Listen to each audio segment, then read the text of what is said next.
নমস্কাৰ বন্ধু বান্ধৱীসকল, মোৰ চেনেলটোলৈ আপোনালোকক স্বাগতম জনাইছোঁ। এই ভিডিঅ'টোৰ জৰিয়তে মই অসমৰ বিষয়ে কেইটামান প্ৰশ্নৰ উত্তৰ আগবঢ়ালোঁ। যদি আপোনালোকে উপকৃত হয় তেন্তে মোৰ চেনেলটো ছাবস্ক্ৰাইব কৰিবলৈ নাপাহৰিব আৰু কাষতে থকা বেল আইকনটো ক্লিক কৰি অল অপশ্যনত ক্লিক কৰি দিব, তেতিয়া মোৰ ভিডিঅ'ৰ নটিফিকেশ্যন পাই থাকিব। প্ৰশ্ন নম্বৰ 1, কোনজন অসমীয়াক কলাগুৰু বুলি কোৱা হয়? আমি সকলোৱে জানো যে কলাগুৰু বুলি কোৱা হয় বিষ্ণুপ্ৰসাদ ৰাভা। ইয়াৰ কাষত মই তেখেতৰ এখন ফটো লগাই দিছোঁ। এয়া হৈছে বিষ্ণুপ্ৰসাদ ৰাভা। 2 নম্বৰ প্ৰশ্ন, কোনজন অসমীয়াক ৰূপকোঁৱৰ বোলা হয়?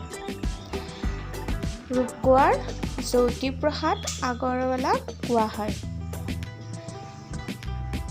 3 নম্বৰ প্ৰশ্ন, কোনজন অসমীয়া লোকপ্ৰিয় নামেৰে খ্যাত? গোপীনাথ বৰদলৈ। ইয়াৰ কাষত মই তেখেতৰ চিত্ৰ লগাই দিছোঁ। কোনজন অসমীয়া কৰ্মবীৰ নামেৰে খ্যাত? উত্তৰ, নবীন চন্দ্ৰ বৰদলৈ।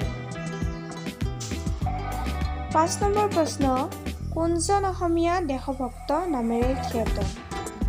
উত্তৰ হৈছে তৰুণৰাম ফুকন, দেশভক্ত নামেৰে খ্যাত। 6 নম্বৰ প্ৰশ্ন, কোনজন অসমীয়া বিহগী কবি হিচাপে পৰিচিত? ইয়াৰ শুদ্ধ উত্তৰ ৰঘুনাথ চৌধুৰী। 7 নম্বৰ প্ৰশ্ন, কোনজন অসমীয়া ভাঙনি কোঁৱৰ হিচাপে পৰিচিত?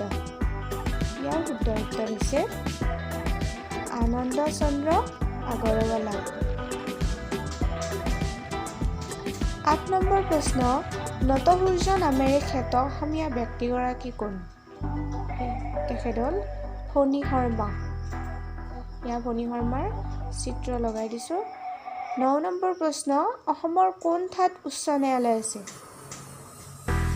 গুৱাহাটীত। 10 নম্বৰ প্ৰশ্ন, প্ৰথম অসমীয়া ৰাষ্ট্ৰপতি কোন? ইয়াৰ উত্তৰ ফখৰুদ্দিন আলি আহমেদ।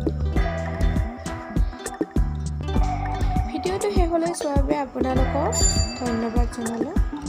ভিডিঅ'টো ভাল লাগিলে লাইক, শ্বেয়াৰ আৰু তলত কমেণ্ট কৰিবলৈ নাপাহৰিব।